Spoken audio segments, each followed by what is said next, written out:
What is philosophy? Crash Course Philosophy. 1. The hook. Why should you care about philosophy? Imagine this. You wake up tomorrow and discover that everything around you, your job, your relationships, even your memories, might not be real. It's a weird thought, right? But it's not just a sci-fi plot from the Matrix. It's a philosophical question, and it's been debated for centuries. Hi, I'm Philosophy Raunas, and welcome to today's deep dive into a world where questions matter more than answers, where uncertainty is not something to fear, but to explore. This is philosophy, and I promise it's not just old guys in togas sitting around debating stuff. Philosophy asks, what's real? Why do we do what we do? Can we really choose our actions? Is there such a thing as right and wrong? In a world full of noise, likes, algorithms, and influencers, these timeless questions are more relevant than ever. If you've ever questioned your purpose, wondered why bad things happen, or felt torn between logic and emotion, congratulations, you're already doing philosophy. Now, let's make that exploration deeper, richer, and honestly, kind of fun. 2. Where it all began, the origins of philosophy. Let's rewind the clock about 2,500 years to ancient Greece. The world wasn't full of smartphones or streaming services, but people were already trying to make sense of the chaos around them. Back then, stories or myths were how people explained the world. Thunder must be Zeus angry again, drought, maybe a god's punishment. But a few curious minds began asking, what if there's a deeper, logical reason behind these events? Enter the philosophers. They weren't satisfied with myths. They wanted evidence, reasoning, a way to understand the world based on patterns and principles, not just stories. This shift from mythos to logos, from myth to logic, was revolutionary. Thinkers like Thales and Heraclitus weren't just wondering about gods. They were asking, what is everything made of? How does change work? Can we trust our senses? Interestingly, around the same time, across the globe in India, Buddhism and Jainism were emerging, to traditions also filled with deep philosophical insight. While Greek philosophers focused on nature and reason, Eastern traditions emphasized the inner world, suffering, desire, enlightenment. Philosophy, it turns out, is a global pursuit, a universal human instinct to wonder. 3. Philosophy isn't just for professors, it's in your life every day. When you think of philosophy, you might picture old men with long beards debating abstract ideas nobody really understands. But that image is outdated and honestly misleading. Philosophy isn't just something that happens in universities or academic journals. It happens every single time you ask a hard question and genuinely sit with the uncertainty. Take this. Have you ever been in a situation where you had to choose between telling the truth and protecting someone's feelings? That inner conflict, that uncomfortable space between doing what's right and what's kind, is moral philosophy in action. Or let's say you've been binge-watching shows, scrolling endlessly, and then asking yourself, why does none of this feel fulfilling? That's existentialism knocking on your brain. That's you wondering about purpose, the most human question of all. These are philosophical moments. You live them, you feel them, and the cool part? You don't need a degree to start thinking like a philosopher.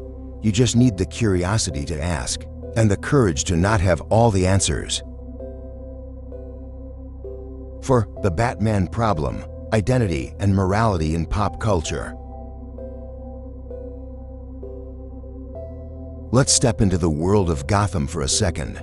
Batman is one of the most philosophically rich characters in modern fiction. Bruce Wayne is a billionaire with every resource at his disposal. But instead of living a comfortable life, he chooses to become a vigilante, haunted by the death of his parents, driven by a deep sense of justice. So here's the question, who is the real person, Bruce Wayne or Batman? This touches on a classic philosophical debate. What makes you, you? Is it your name, your face, your memories, your actions, or something deeper, even deeper? Does Batman have to do what he does? Or is it a choice? One could argue that Bruce Wayne is simply responding to trauma, that his past determines his future. That gets us into determinism, the idea that everything we do is a result of causes outside our control. But another view is that Bruce chooses to be Batman. He acts out of free will. He's responsible. The real kicker, these aren't just questions about Batman. These are questions about you. If your personality was shaped by how you were raised, the culture you live in, and the chemicals in your brain, how free are you really? 5. Free will versus neuroscience. Are we just fancy machines? Let's get real for a second. There's a growing body of neuroscience that suggests our brains make decisions before we're consciously aware of them, like a fraction of a second before we even realize we want to move our hand. Our brain has already started the process. It's like we're puppets, but the puppet master is inside our own skulls. This challenges the entire concept of free will. If our choices are just a product of biology, can we really be blamed or praised for anything? Philosophers have been debating this for centuries. Some, like Baron d'Holbach, believed we are entirely determined by physics and biology. Others, like Jean-Paul Sartre, argued we are condemned to be free, meaning we have to make choices, and that freedom is both a gift and a burden. Let's bring this down to earth with a real-life example. Meet Carlos. He grew up in a rough neighborhood, raised by a single parent, exposed to violence at a young age. In his teens, he gets caught up in a gang. Years later, he's arrested for armed robbery. The court wants to punish him, but Carlos has also started reading, educating himself, questioning his path. He wants to change. So the question becomes, was Carlos free to choose? Or was his environment so limiting that the choices weren't really choices at all? This isn't a hypothetical for Carlos, it's his life. And society has to decide how to treat people like him, with punishment, compassion, rehabilitation. That's philosophy at work in courts, schools, and homes. 6. Descartes, doubt, and the Matrix. Can you really trust reality? Now let's take a mind-bending detour. Ever heard of the phrase, "I think, therefore I am"? That's René Descartes, a 17th century French philosopher who took skepticism to a whole new level. Descartes didn't just question the world around him, he questioned everything, including his own senses. He famously locked himself away and asked, "What if everything I believe is false? What if there's a trickster God, or, in modern terms, an evil computer, feeding me a fake reality?" Sounds familiar? That's basically the premise of The Matrix. In the film, Neo realizes that everything he thought was real, the people, the food, the skyline, is just code, a simulation. And the scary part? He never would have known if he didn't choose to question it. Descartes didn't have AI or CGI, but his logic still applies. He boiled everything down until he reached one thing he couldn't doubt: his own thinking. Even if a deceiver was fooling him, there must be a him being fooled. Hence, I think, therefore I am. So, why does this matter today? Because we're living in a time of deep uncertainty, deepfakes, misinformation, virtual realities.